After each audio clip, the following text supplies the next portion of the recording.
Google's BARD has made some significant updates that really put some more pressure on ChatGPT, their competitor, and we're going to be looking at them in this video, some of the new features, one of which is this, BARD extensions. Now what this does is it allows BARD to interact with things like Google Flights, Google Maps, YouTube, to make your answers even better. So we're going to have a play around with it in this video, and we're going to actually try out all of these new features. Also, the other good thing is that it will check the answers that it gives for you. It will kind of verify and self-police to see if the answers that it provides you with are actually accurate and true. So that's a useful feature because, of course, ChatGPT doesn't have that. You know, what you're given is what you get. Now you need to go and make your own investigations as to whether the information is right or it's hallucinating, as they say in the AI business here. So let's try a few different things and see if we can get it to bring in the benefits of some of these new extensions. So the first one then, what I'm going to get it to do is I'm going to get it to see if it can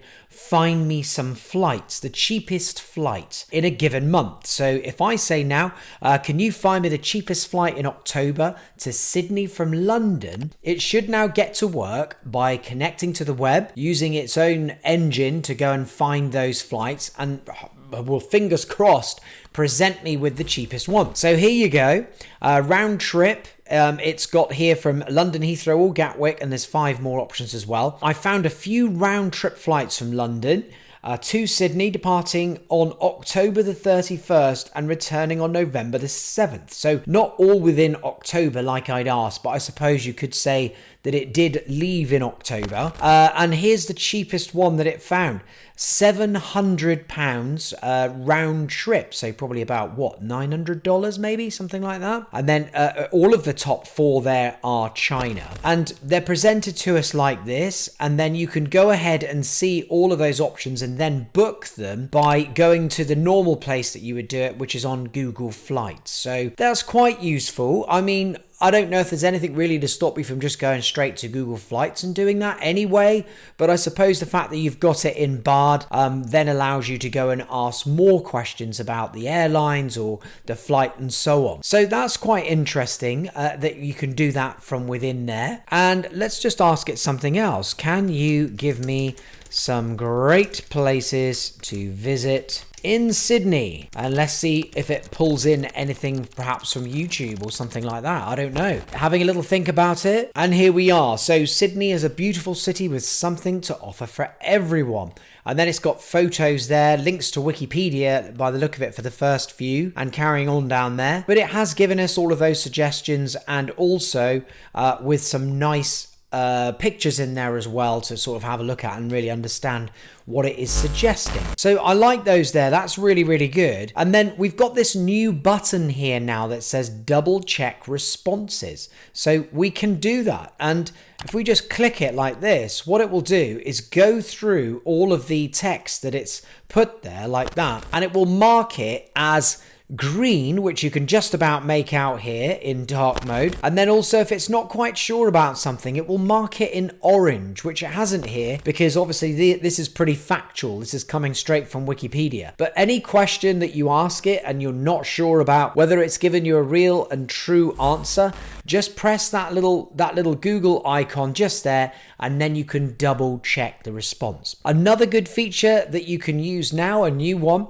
is if you share this conversation with someone, they're able to interact with it as well. So you can start the conversation and then they can carry it on, and you can kind of go back and forward to see what each other's doing and how you're using BARD. And the conversation could be really useful if it's between 2 travelers, for example, who are going together and they're planning a trip. That's one really good use case for it. So I like that. Now then, the other good thing that you can do now is to interact with Drive. So if we wanted to, I could ask it here now to go into my Drive and find any documents to do with skiing. So I've got a few bits and pieces in there, I know that. Let's see if it can go in there and find it. I've logged in. So first of all, I think I've got to give some access. Here we go. Connect Google Workspace. I'm going to say yes. It doesn't do it, yes, I don't believe, to a business workspace account. So I'm doing this to like my personal Google Drive. And then it says I couldn't find any documents related to skiing. So that's a bit of a shame, because because I know full well I do. If we go to my screen here, there you go. Look at this. It's Maribel Ski 23.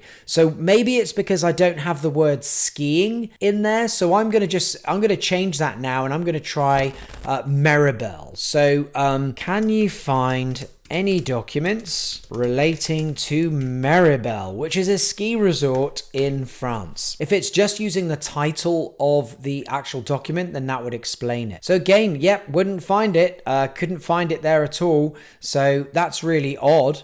Because it is right there. So this is new and experimental, and there you go. You know, it doesn't always work. So that's a bit of a shame. Well, now let's just have a look and see if it can go through my Gmail. So I'm going to ask it this question right here. Can you check my Gmail and find me the most recent one that contains the word commission in the subject line? So let's add that and see if it can connect to my Gmail now. It might require me to press another submit, I'm not sure. Accessing the emails. There we go. So it has done it there. It has managed to find these ones with commission in it. So that's really good. Not sure why it's pulled in this email and this email.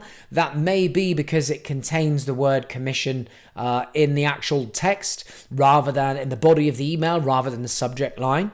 But that worked. So now if I wanted to, I guess I could just go into that email and then it will open it up in Gmail. So yeah, that seems to have worked no problem at all. The other really cool feature that it has is the ability to recognize images. So I'm going to just drag an image right into here like this. And it's an image of good old SpongeBob. So let's ask it a little bit for some information about this image. So what is in this picture? And let's see if it can recognize SpongeBob. It should be able to. And then I'm going to ask it some other stuff too.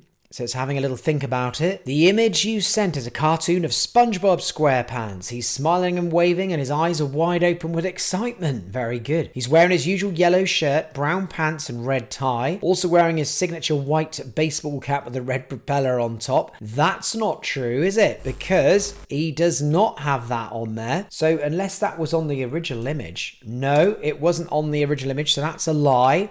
So got that wrong. The image is set in the underwater city of Bikini Bottom, and in the background you can see SpongeBob's Pineapple House. That's true. Patrick Starr's Rock House. Don't think so. No, that's not in the background. At least I don't think so. No. And then Squidward Tentacles Octopus House. I don't see that there either. So it hasn't got it quite right, but it's got some of it right. The image is drawn in a simple cartoonish style. The lines are thick and bold, and the colours are bright and vibrant. The image is overall very cheerful and happy. Is there anything else I can help you with? So there we are. That's what it will do with an image. It will try and describe the contents of the image, but it won't always get it bang on right. As it said anyway, this is kind of an experimental new feature, and I'm sure they'll get better with time. But at least they're putting some effort in Google now to catch up with ChatGPT and try and make their service better. And at least it can interact with their other services like Google Maps and everything, which I really like. So if you're interested in this kind of stuff, large language models, AI, you will like my free group, which is right here. You can join it now along with the other 7,500 AI fans who've joined. And there's literally tons of us in here, all talking about AI, all talking about how it can help us in our daily lives and business, and it's completely free to join. So please do click that link underneath this video and go and take a look, and I'd love to see you in there, and you can benefit from all of the free information that we've got in there from some really talented people. And that's it for this video. So that was BARD's update. It's a step in the right direction. They're starting to link in other services, and they have extensions now, which I suppose is similar to what ChatGPT is offering with plugins, but the plugins are a bit more advanced from what I can see, having had a little play with this. That's it. I'll see you in the next video. Thanks for watching.